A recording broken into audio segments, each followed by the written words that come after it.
अभी हम लोगों ने मिश्रा जी का बहुत सार्ववित राम कथा पर व्याख्यान सुना। आदरणीय सक्सेना जी, मिश्रा जी, नामदेव जी, भाई राजेश बादल, भृतुराय जी और यहाँ उपस्थित यहाँ जितने लोग मौजूद हैं, मेरा ख्याल है कि सभी मुझसे वरिष्ठ, अधिक अनुभवी और अग्रज हैं और उनकी झुर्रियों में उनका अनुभव बोलता है। अनुभव के मामले में इसलिए मैं बहुत और यह आज जो मिश्रा जी ने कहा दोनों तरफ देख तो ये भी एक प्रसंग है कि मिश्रा जी के दोनों तरफ सक्सेना ये प्रसंग भी बहुत कम जो है दुर्लभ प्रसंग है। हम लोग का दुर्लभ है कि हम दो सक्सेनाओं के बीच और दाई तब नामदेव जी अच्छा, तो मैं आज तुलसीदास जी के साथ साथ तुलसी और गांधी जी के बारे में कुछ मिली जुली बातें कहूँ तो लिखित व्याख्यान या लिखित भाषण के बजाय जो छोटे प्रसंग जीवन में मेरी जानकारी में आए हैं, केवट प्रसंग की महिमा का बखान अभी मिश्रा जी ने अपने व्याख्यान में बार बार किया। राम का प्रसंग त्रेता युग की घटना है, उसके बाद द्वापर, उसके बाद कलयुग, और महात्मा गांधी का जन्म कलयुग में हुआ 19वीं सदी के उत्तरार्ध में। लेकिन बीच के प्रसंगों के बारे में कोई नहीं जानता है, लेकिन गांधी के साथ वैसा ही प्रसंग मध्य प्रदेश में, उस वक्त के मध्य प्रदेश में, छत्तीसगढ़ अलग हो गया है, मध्य प्रदेश अलग हो गया है, ऐसा ही प्रसंग गांधी के जीवन में घटित हुआ जब वो बरमान घाट को पार कर रहे थे। बरमान को पार करने के लिए गांधी जी के लिए नाव रहेगी, वो जबलपुर सिंह होते थे जब जा रहे थे, तो बरमान घाट पर केवटों ने कह दिया कि हम गांधी जी को नर्मदा नदी पार नहीं कराएंगे। हमने पूछा क्यों नहीं, तो बड़ा भारी सी बात है। बोला हम एक ही शर्त पे पार कराएंगे अगर गांधी जी हमको अपने पाँव पखारने देंगे। ये सत्य प्रसंग है, बिल्कुल सत्य प्रमाणिक प्रसंग बता रहा हूँ मैं आपको। तो याद कीजिए, राम के चरण पखारे थे। उसके बाद जो उन्होंने बताया कि उन्होंने अपनी मणि मुद्रिका अंगूठी दी, तो केवटों का कि नहीं हम पार नहीं कराएंगे। अच्छा, गांधी जी के लिए बहुत आश्चर्यजनक और बहुत ही अजीब घटना थी। उन्होंने कहा नहीं, मैं पैर नहीं धुलवाऊंगा, वो अच्छा नहीं मानते थे। कोई मनुष्य किसी मनुष्य के पैर धोए, तो गांधी जी का नहीं, मैं पैर नहीं धुलवाऊंगा और कुछ लोग मानने को तैयार हो। तो केवटन गांधी साहब, हम ठीक है, हम भी नहीं ले जाते आपको। केवट भी जिद पे अड़ गए। पारंपरिक निषाद कुल के लोग सारे, तो उनके साथ से गोविंददास और तमाम लोग और लोग थे। उनका बापू आप मान जाइए, नहीं तो फिर ये केवट जी साहब उनकी जिद को माननी चाहिए, और आप तो अपने सहयोगियों, अपने अनुयायियों, उनके लिए उनके सामने हट के सामने जिद अच्छी नहीं लगती है। तो गांधी ने कहा अच्छा ठीक है, आप बड़े संतुष्ट, अच्छा ठीक है, मैं आपकी मानते नहीं है तो आप थोड़ा पानी डाल दिए। तो इसी मध्य प्रदेश में बरमान घाट पर सदियों बाद राज की परंपरा में गांधी के चरण केवटों में पखारे, तब गांधी जी ने नर्मदा नदी पार किया। यही बरमान घाट, वहाँ नदी के बीच में एक मंदिर भी बना हुआ है, और मंदिर बड़ा विचित्र है। मंदिर है, उसके ऊपर एक छेद है, नीचे शिवलिंग है। तो छेद से अगर सिक्का डालेंगे आप तो नीचे सीधा शिवलिंग पे गिरेगा, लुढ़कता हुआ जाएगा और शिवलिंग पे गिरेगा। तो बरमान घाट कभी जाएं आप लोग, वो स्थल देखें और वो मंदिर में जाएं और ऊपर एक सिक्का ले जाएं। अब तो पहले तो कहीं दूर नहीं चलती थी, गोल सिक्का छेद वाला आता था, तो वो लोग चढ़ाते थे जाता तांबे का। लेकिन अब लोग आप एक सिक्का जाएँ तो लुढ़कता हुआ जाएगा और सीधे शिवलिंग पे गिरेगा। तो खैर ये एक प्रसंग हुआ। महात्मा गांधी मध्य प्रदेश में, छत्तीसगढ़ मिला के मध्य प्रदेश की बात कर रहा हूँ। मध्य प्रदेश में 10 बार आए, 10 यात्राएं हैं उनकी, 1918 से 1935 या 36 के बीच। और उनकी यात्रा इंदौर की पहली यात्रा थी, जिसमें हिंदी साहित्य सम्मेलन ने उन्हें अपने मुख्य अतिथि के तौर पर इंदौर में बुलाया था। तो सुबह आश्रम भी है इंदौर में है, और उस वक्त गांधी के मतलब चीज़ों को देखने लगे। वहाँ उनको सेठ हुकुमचंद ने उनको खाने को बुलाया, बोले बापू हमारे भोजन दीजिए, जीवने आइए, जो बोलते ना गुजराती, बोले जीवने आइए। गांधी जी जीवने गए, खाना खा लिया। अब सेठ ने उनको चांदी के बर्तनों में खाना खिलाया, खा लिया उन्होंने। हालांकि और भी प्रसंग है कि वैसा करते नहीं थे अमूमन। उसके बाद कहा कि सेठ जी, मेरा एक चलन है कि मैं खाने के बाद दक्षिणा लेता हूँ दक्षिणा जिसको। तो सेठ जी बोले, महाराज बोलिए, जो बोले आप, तुमके हरिजन कोष हो, तमाम कोष हो, सत्याग्रह फंड हो, तमाम चलते थे। उन्होंने मैं जिस बर्तन में खाना खाता हूँ वो बर्तन मांग लेता हूँ, गांधी जी ने कहा। तो तुमने बोले महाराज, तो जिन चांदी के बर्तनों में गांधी जी और उनके साथियों ने खाना खाया था, तो सारे बर्तन गांधी जी ने सत्याग्रह फंड के लिए ले लिए। बात वो रखते नहीं थे, नीलाम करते थे, नीलाम करके उसका पैसा लेके अपने फंड में लगाते थे। तो एक प्रसंग ये हुआ, गांधी जी जब रायपुर गए थे तो उसके पास में जगह कसडोल गए, वहाँ पर रात में रुके भी, और वहाँ पंडित सुंदरलाल शर्मा गांधी जी को बुलाने के लिए वो विजयवाड़ा सम्मेलन में भी गए थे, और कलकत्ता उस जमाने में छत्तीसगढ़ से पैदल चल के गए थे, उन्होंने गांधी जी को आमंत्रित किया था। गांधी जी ने कहा वहाँ पर, कसडोल के पंडित सुंदरलाल शर्मा मेरे गुरु हैं। सत्याग्रह आंदोलन, जो असहयोग आंदोलन कंडेल नहर सत्याग्रह कसडोल में किया था धमतरी में, उसके कारण था कि सुंदरलाल शर्मा मेरे गुरु हैं। तो गांधी जी के गुरु होने का श्रेय या सौभाग्य अगर किसी को प्राप्त है तो वो मध्य प्रदेश के पंडित सुंदरलाल शर्मा। तो गांधी की कुछ बहुत अद्भुत खूबियाँ थी। गांधी मतलब सदियों के अंतराल में कोई गांधी एक होता है। राष्ट्रीय दिनकर ने कहा है, तू चला लोग कुछ चौंक पड़े, तूफान उठा या आंधी है। तू चला लोग कुछ चौंक पड़े, तूफान उठा या आंधी है। ईसा की बोली रूह, अरे ये तो बेचारा है। तो गांधी पे हजारी प्रसाद द्विवेदी हो, स्मिता पंत हो, अब गांधी आप देखिए, दुनिया का सबसे बुद्धिमान व्यक्ति जिसका मस्तिष्क सुरक्षित है, अल्बर्ट आइंस्टाइन कहता है, आने वाली नस्लें शायद ही यकीन करेंगी कि धरती पर गांधी जैसा हारमास कर अल्बर्ट आइंस्टाइन कहते हैं, बापू आप अमेरिका आइए, अमेरिका जाने के लिए हमारे देश के बड़े से बड़ा विद्वान, बड़े से बड़ा राजनीतिक और बड़ा से बड़ा मुखिया लालायित रहता है। लेकिन गांधी कहते हैं, मैं अमेरिका आके क्या करूँगा, मेरे पास अमेरिकियों से खरीदने के लिए कुछ नहीं है। गांधी अमेरिका कहीं नहीं जाते, एक बार भी नहीं है। वो हिटलर को चिट्ठी लिखते, वो 2 चिट्ठियाँ पढ़ने लायक है। हिटलर को गांधी जी ने अपने हस्तलिखित में पत्र लिखा, और पत्र पढ़ी। हिटलर का हृदय परिवर्तन करने के लिए गांधी जी ने अपने शब्दों के जरिए जो कोशिश की वो की।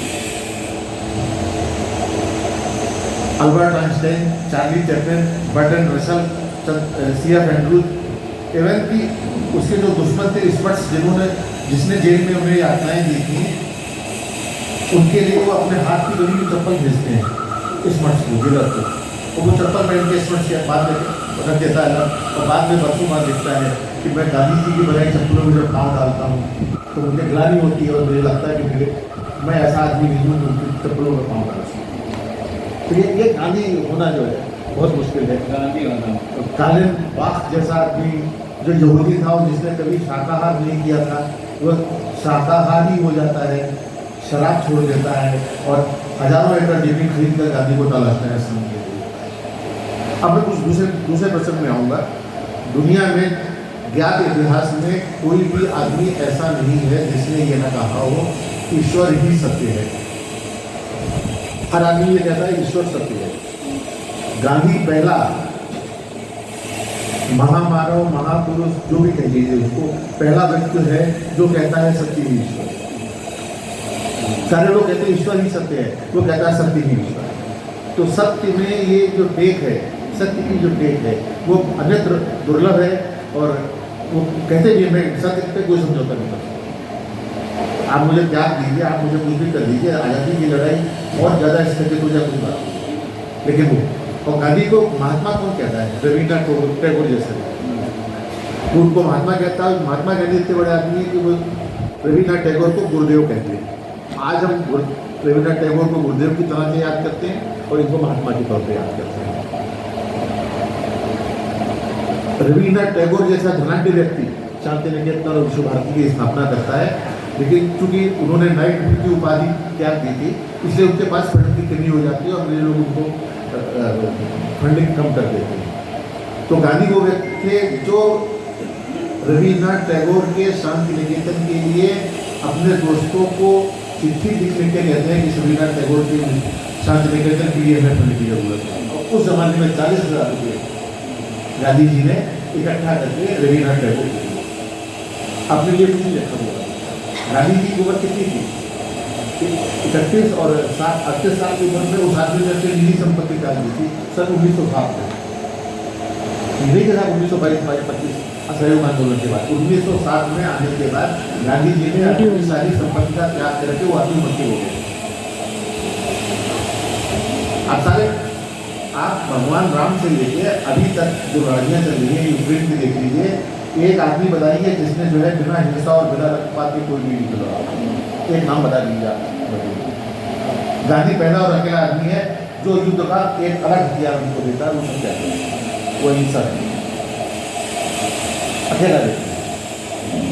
आप शंकराचार्यों की, राम भक्तों की, फला भक्तों की, अनुयायियों की बात करते हैं, एक नाम बताइए मरते वक्त जिसके मुंह से हे राम निकला।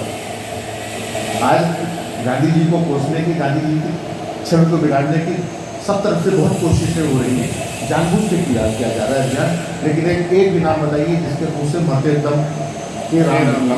गांधी अकेले व्यक्ति हैं जिसके मुंह से मरते वक्त हे राम निकलता है। और जीवन में एक ही फिल्म देखते हैं, राम राज्य, शोभना समर्थो वो जिसमें तो रामराज की फिल्म देखी, बाकी गांधी जी ने कोई फिल्म नहीं देखी। और वो रामराज की अवधारणा भी प्रस्तुत करते हैं।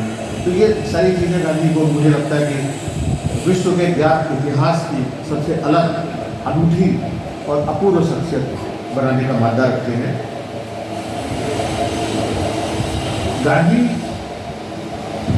अगर मैं मुहावरे में बात करूं तो सत्य की लाठी से धरती को मुक्ति की ओर खींचने का नाम है।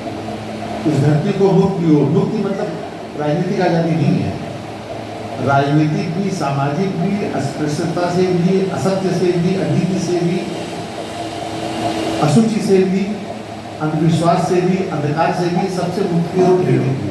तो सत्य की लाठी से धरती को मुक्ति की ओर ठेलने का अगर कोई काम करता है तो वो गांधी करते हैं।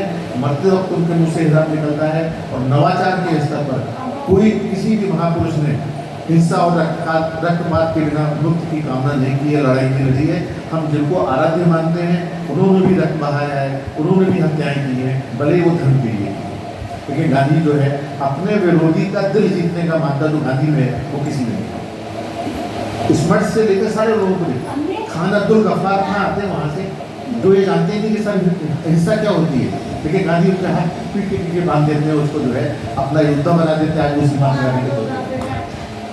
तो ये चीज़ें जो अब नेल्सन मंडेला हो, चाहे आंग सान सू की हो, चाहे बाकी हो, मार्टिन लूथर किंग हो, ये सारे लोग गांधी के मार्ग पे क्यों चलते हैं? इस पहले को बताइए भारतीय जितनी चीज़ें दुनिया के लोग चले।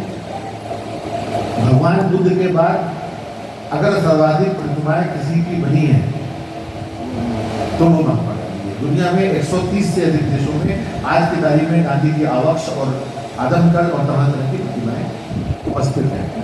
तो ये जो वो पाठ पढ़ाया उन्होंने और सारी चीज़ें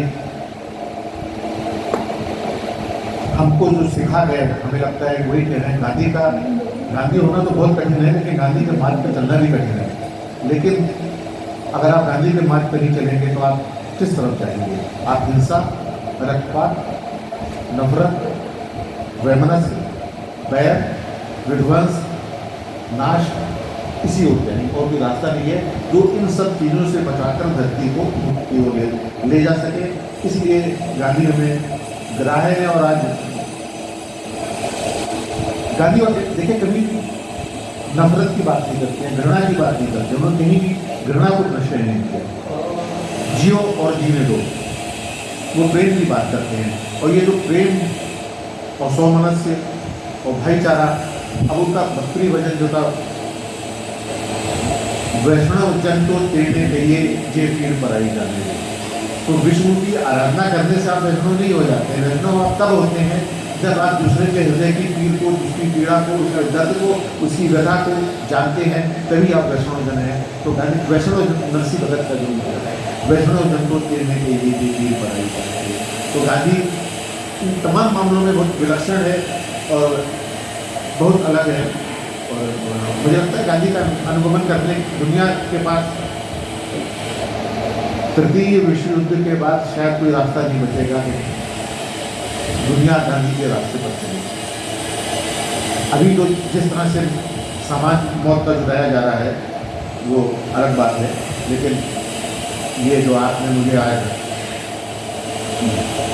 दिया है इसमें भी यही लिखा है, न्यायपूर्ण जीवन से शांति प्राप्त की जा सकती है युद्ध से। तो युद्ध जो है किसी भी समस्या का हल नहीं, युद्ध हल नहीं है। यही मैं कुछ बातें कहना चाहता था। और गांधी का जीवन तो आप जितनी बार पढ़ें, जितना सीखें, और यही है मैं तुलसी के बारे में कहूँगा कि उन्होंने रामराज की युद्ध देखी, मरते वक्त उनके मुँह से राम निकला।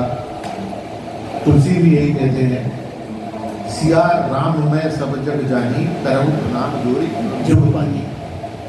अब यहाँ मैं 2 मिनट में एक बात और कहना चाहूँगा, श्री राम और सिया राम, श्री राम और सिया राम में क्या अंतर है?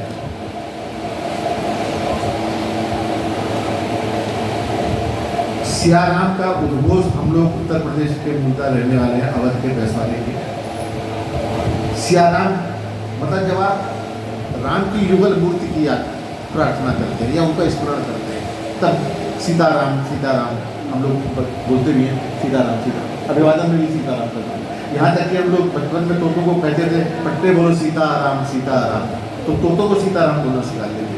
लेकिन जो सीताराम को हटाकर जिस तरीके से श्री राम अपदस्थ कर रहा है, उसको विस्थापित कर रहा है, उसके पीछे सोची समझी नहीं है। सीता को हटाया जा रहा है, राम को जो है स्थापित किया जा रहा है। तो ये सिया राम, हम लोगों को सिया राम करना है, श्री राम की तरफ। तुलसीदास जी भी कहते हैं, जाके प्रेम राम वैदेही तजिए ताहि कोटि बैरिसम जद्यपि परम सनी।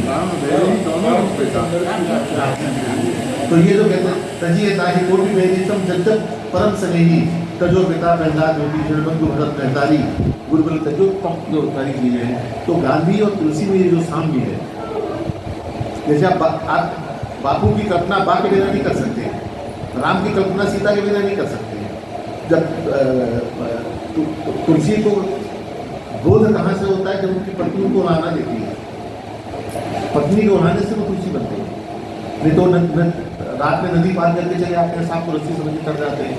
तो ये सारे जो प्रसंग हैं, मुझे लगता है कि हम सबको याद रखना चाहिए। और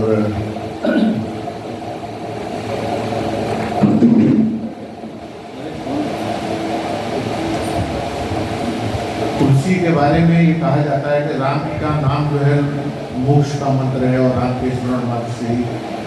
लेकिन हमारी पिछली पीढ़ी के एक कवि का कहना था, जहाँ ढूंढते लोग राम की पाकर तरी तरे हैं, जहाँ ढूंढते लोग राम की पाकर तरी तरे हैं, वहीं राम भी तुलसी की वाणी को पाप बोले हैं। अगर आप सोचिए, अगर राम को तुलसी की वाणी नहीं मिलती तो क्या तुलसी का नाम आज घर घर में होता और राम को वैसी प्रतिष्ठा मिलती जैसी की प्रतिष्ठा उन्हें मिली आद्य कवि तुलसी की वाणी ने। तुलसी की वाणी ने राम की को सदगति दी है, राम को प्रतिष्ठित किया है, राम को तारा है, नहीं कहना चाहिए। तो जो आद्य कवि हमारे मां निषाद प्रतिष्ठा तो सरस्वती सभा, जिन्होंने जो आद्य कवि होने के साथ साथ विश्व कवि गुरु भी कहलाते हैं, इसके उन्होंने राम कथा गाई और राम महान है। लेकिन गांधी किसी भी मायने में मुझे लगता है नवाचार की दृष्टि से देखें तो इस मानवता की अपूर्व निधि है। हमें गांधी का स्मरण करना चाहिए, हमें तुलसी का स्मरण करना चाहिए, लेकिन तुलसी का गान नहीं करना चाहिए। तुलसी को समझना चाहिए, गांधी को समझना चाहिए, वाल्मीकि को पढ़ के समझना चाहिए और उसके अनुरूप जीवन और जगत में जो अंधकार है उसको दूर करने की कोशिश करनी चाहिए। आपने बुलाया, बहुत बहुत